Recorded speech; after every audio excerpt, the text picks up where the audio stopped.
সুপ্রিয় শিক্ষার্থী বন্ধুদের স্বাগত সবাইকে। তোমরা যারা স্নাতক স্তরে পরিবেশবিদ্যা বিষয়টি নিয়েছো, আজকের আলোচনা তাদের জন্য। তোমরা কি জানো ভারতবর্ষের প্রথম সফল যৌথ বন ব্যবস্থাপনার সূচনা হয়েছিল পশ্চিমবঙ্গে? একসময় প্রায় ধ্বংসপ্রাপ্ত শাল বন কিভাবে পুনরুজ্জীবিত হয়েছিল সে সম্বন্ধে তোমাদের কোনো ধারণা আছে? চলো আজ আমরা আলোচনা করব আরাবারি যৌথ বন ব্যবস্থাপনা নিয়ে, যা পরবর্তীকালে ভারতবর্ষে পরিবেশ সংরক্ষণের জন্য এক ঐতিহাসিক মাইলফলক হিসাবে চিহ্নিত হয়ে আছে। আমি ডক্টর ববিতা সাহা শুরু করছি। যৌথ বন ব্যবস্থাপনা হলো অংশগ্রহণ বন ব্যবস্থাপনা, যেখানে রাষ্ট্র এবং জনগণ যৌথভাবে পরিবেশ বা বন সংরক্ষণের জন্য এগিয়ে আসে। আরাবারি বন মূলত শাল অরণ্য। এটি পশ্চিমবঙ্গের পশ্চিম মিদনাপুরে অবস্থিত। 1960-70 দশকে এই আরাবারি শাল অরণ্য প্রায় ধ্বংসপ্রাপ্ত হতে চলেছিল।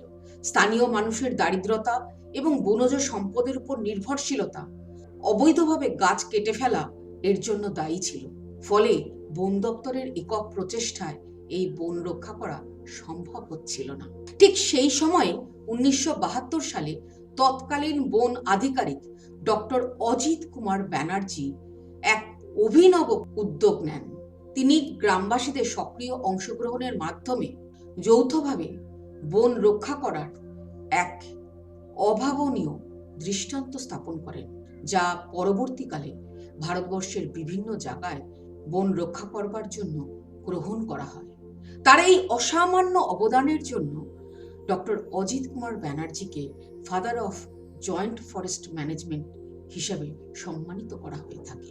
এই ব্যবস্থাপনার মূল ভিত্তি হচ্ছে স্থানীয় জনগণকে সিদ্ধান্ত গ্রহণ এবং সম্পদ রক্ষণাবেক্ষণ এবং পাহারার দায়িত্ব দেওয়া হবে। সম্পদ রাষ্ট্রের হলেও ব্যবস্থাপনায় সম্প্রদায়ের অংশগ্রহণ নিশ্চিত করা হয়, অর্থাৎ কেন্দ্রীভূত শাসন ব্যবস্থার পরিবর্তে বিকেন্দ্রীকরণ এবং অংশগ্রহণমূলক নীতি প্রয়োগ করা হয়। ঠিক হয়, বর্তমান প্রজন্মের চাহিদা পূরণ করা হবে ভবিষ্যৎ প্রজন্মের অধিকারকে অক্ষুণ্ণ রেখে। কিভাবে?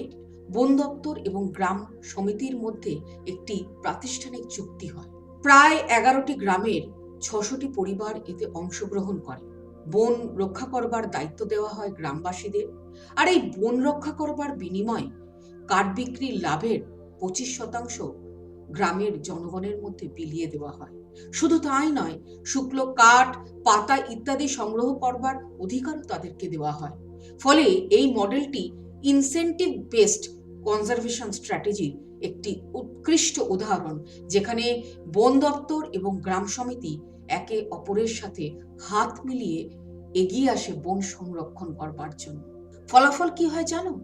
ধ্বংসপ্রাপ্ত প্রায় 1200 হেক্টর শাল বন পুনরুজ্জীবিত হয়। বন আচ্ছাদন বৃদ্ধি পায়, গ্রামবাসীদের আর্থিক উন্নতি হয়, সামাজিক সম্প্রীতিও বৃদ্ধি পায়। এর ফলে পরিবেশ এবং সমাজ দুটোই লাভবান হয়, গ্রামবাসীদের আর্থিক উন্নতি ঘটে। আরাবারি যৌথ বন ব্যবস্থাপনা ছিল ভারতের প্রথম সফল অংশগ্রহণমূলক বন ব্যবস্থাপনা মডেল। এই আরাবারি মডেল দেখিয়ে দিয়েছে প্রকৃতিকে রক্ষা করবার জন্য স্থানীয় মানুষের অংশগ্রহণ ভীষণভাবে দরকার। স্থানীয় মানুষের অংশগ্রহণ ছাড়া বন সংরক্ষণ করা সম্ভব নয়। আগের ভিডিওতে আমরা আলোচনা করেছিলাম চিপকো আন্দোলন, নর্মদা আন্দোলন বা সাইলেন্ট ভ্যালি আন্দোলন নিয়ে, আর এই ভিডিওতে আলোচনা করলাম আরাবারি যৌথ ব্যবস্থাপনা নিয়ে। এই দুটোর মধ্যে মূল পার্থক্য হচ্ছে চিপকো আন্দোলন বা নর্মদা বাঁচাও আন্দোলন বা সাইলেন্ট ভ্যালি আন্দোলন তৈরি হয়েছিল স্থানীয় গ্রামবাসী বা সমাজবিদ বা পরিবেশবিদ এবং নারীদের নেতৃত্বে, আর আরাবারি যৌথ ব্যবস্থাপনার সূচনা হয়েছিল রাষ্ট্র বন দপ্তরের উদ্যোগে। চিপকো আন্দোলনে গ্রামবাসীদের বা পরিবেশবিদদের নেতৃত্বে স্থানীয় মানুষ এগিয়ে এসেছিল বন রক্ষা করবার জন্য, পরিবেশ রক্ষা করবার জন্য। ফলে বন সংরক্ষণে জনসচেতনতা বৃদ্ধি পেয়েছিল এবং রাষ্ট্র সরকার নতুনভাবে পুনর্বিবেচনা করতে বাধ্য হয়েছিল। আর আরাবারি যৌথ বন ব্যবস্থাপনা বন দপ্তর এগিয়ে এসে স্থানীয় মানুষকে সক্রিয়ভাবে অংশগ্রহণ করিয়ে পরিবেশ রক্ষায় নতুন দিগন্তের সূচনা করেছিল। ফলে তৈরি হয়েছিল জয়েন্ট ফরেস্ট ম্যানেজমেন্ট নামে নতুন নীতির সূচনা। আড়াবাড়ি যৌথ বন ব্যবস্থাপনায় গ্রামবাসী এবং রাষ্ট্র একে অপরের সঙ্গে হাত মিলিয়ে বন রক্ষা বা পরিবেশ রক্ষার জন্য এগিয়ে এসেছিল। বন সংরক্ষণ বা পাহারা দেবার দায়িত্ব দেওয়া হয়েছিল গ্রামবাসীদের। বিনিময়ে তারা কাঠ বিক্রির লাভের 25% এবং শুকনো পাতা সংগ্রহ করবার অধিকার লাভ করেছিল। ফলে বন পুনরুজ্জীবিত হয়েছিল, পরিবেশ সংরক্ষণ হয়েছিল, গ্রামের অর্থনৈতিক উন্নতি হয়েছে। কি তাই তো?